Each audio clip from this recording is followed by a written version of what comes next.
নমস্কার, কেমন আছেন সবাই? অনন্যাস নিউ ওয়ার্ল্ডে আপনাদের স্বাগত। আজকে একটা চটজলদি ঝটপট মাশরুমের রেসিপি বানাচ্ছি। তো বানানোর জন্য দেখুন, প্রথমেই কড়াতে পরিমাণ মতো সর্ষের তেল, একটু জিরে ফোড়ন, দারচিনি আর ছোটো এলাচ এগুলো দিয়ে আমি ভেজে নিচ্ছি।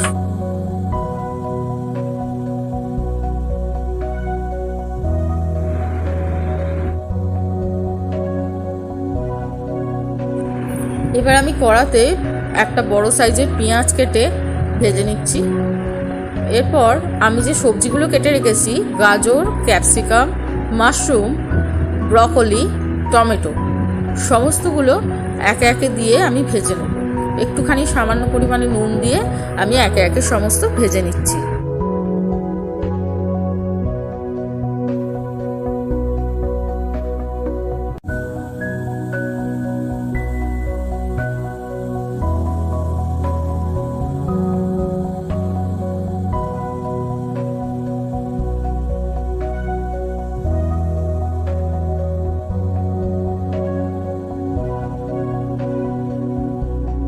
প্রথমে আমি গাজরটা দিলাম, গাজর ক্যাপসিকাম এগুলো দিয়ে একটু চাপা দিয়ে ভাজার পর এবার আমি ব্রকলিগুলো দিয়ে ভাজছি, কারণ গাজরটা একটু সেদ্ধ হবার মতো টাইম লাগে, যে কারণে। আর ব্রকলি তো তাড়াতাড়ি নেতিয়ে যায়, আর ব্রকলি জানেন খাওয়া ভীষণ ভালো বাচ্চাদের পক্ষে, বাচ্চারা খেতে চায় না।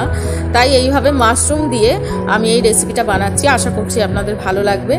তো চাপা দিয়ে আমি জিনিসটাকে ভাজছি। যত চাপা দেওয়া হবে তত তাড়াতাড়ি হয়ে যাবে। গ্যাসের ফ্লেমটা একটু সিমে রাখবো। আর যখন দেখছি মোটামুটি ভাজা হয়ে এসছে, তখন আমি এর মধ্যে মাশরুমটা অ্যাড করে নিয়ে ভালো করে সমস্তটা মিশিয়ে নিচ্ছি।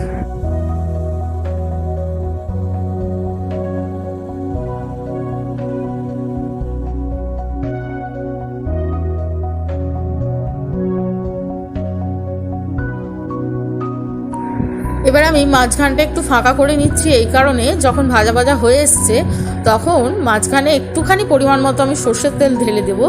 দিয়ে এর মধ্যে আমি 2 চামচ মতো আদা রসুনের পেস্ট দেব। আদা রসুনের পেস্ট দিয়ে এবার আমি সমস্ত উপকরণটা ভালো করে ভেজে নেব।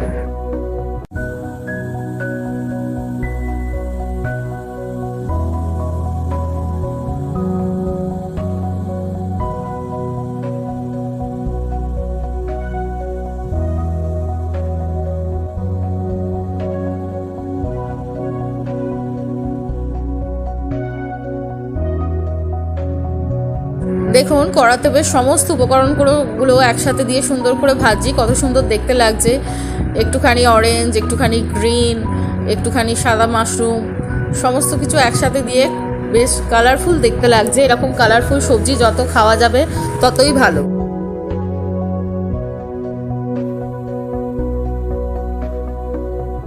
এবার আমি একটুখানি চিনি দিয়ে দিলাম। চিনি এই কারণেই দিলাম, কারণ নুন দিয়ে আর গোলমরিচ গুঁড়ো দিয়ে যেহেতু ভাজছি, তো সেই জন্য একটুখানি চিনি দিলে ভালো লাগে খেতে, একটুখানি নোনতা মিষ্টি স্বাদ। আর এবার আমি গোলমরিচ গুঁড়োটা দিয়ে দিলাম। আমি যেহেতু কাঁচা লঙ্কা দিইনি, বাচ্চা খাবে, তাই জন্য শুধু আমি গোলমরিচ গুঁড়ো দিয়েই এই রান্নাটা বানাচ্ছি।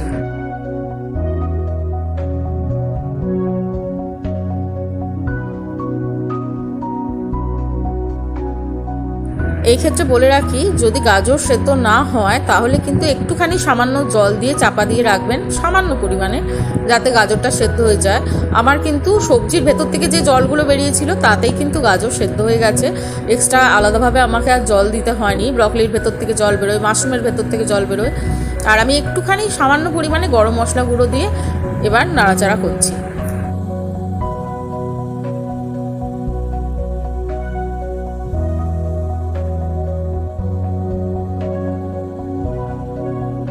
এবার আমি একটুখানি চাইনিজ টুইস্ট দেবো, তার জন্য এই 2 ঢাকা মতো সয়া সস, মানে 2 চামচ মতো সয়া সস আর একটু টমেটো সস এর মধ্যে দিয়ে দিলাম। যেহেতু গোলমরিচ গুঁড়ো দিয়েছি, তাই জন্য এর সাথে সয়া সস, টমেটো সস, সমস্ত উপকরণগুলো দিয়ে ভালো করে নাড়াচাড়া করে মিশিয়ে নিলেই ঝটপট তৈরি একটা চাইনিজ মাশরুম মিক্সড ভেজের রেসিপি। কেমন লাগলো আমাকে কিন্তু অবশ্যই জানাবেন। এটা কিন্তু আমি নিজের মাথা খাটিয়ে একটা রান্না বের করেছি। একঘেয়ে মাশরুমের কী আর করি, তো মনে হলো একটুখানি চাইনিজ টুইস্ট দিয়ে মাশরুম রান্নাটা করি। তো এটা কিন্তু আমরা খেয়েছিলাম যখন, পরে আমি তো ভয়েস ওভারটা পরে দিচ্ছি, এটা খুবই সুন্দর টেস্ট হয়েছিল, বেশ টক ঝাল মিষ্টি অপূর্ব খেতে লাগছিল, আর খুব অল্প তেলের মধ্যে জিনিসটা হয়েও গেল। দেখুন আমার হয়ে গেছে রান্নাটা কমপ্লিট। এবার আমি আস্তে আস্তে সার্ভ করে নিচ্ছি। তো রান্নাটা কেমন লাগলো আমাকে কিন্তু অবশ্যই জানাবেন। ভালো লাগলে একটা লাইক করে দেবেন, আর বন্ধুদের সাথে শেয়ার করবেন, কমেন্ট করবেন। আজকের রেসিপি এই পর্যন্তই। পরের দিন আবার একটা নতুন রেসিপি নিয়ে চলে আসব। ততক্ষণ সবাই ভালো থাকবেন, সুস্থ থাকবেন, আর এরকম গরম গরম টেস্টি মাশরুমের রেসিপি বাড়িতে অবশ্যই করে খাওয়াবেন, আর সবাইকে খাওয়াবেন, আমাকে জানাবেন। নমস্কার।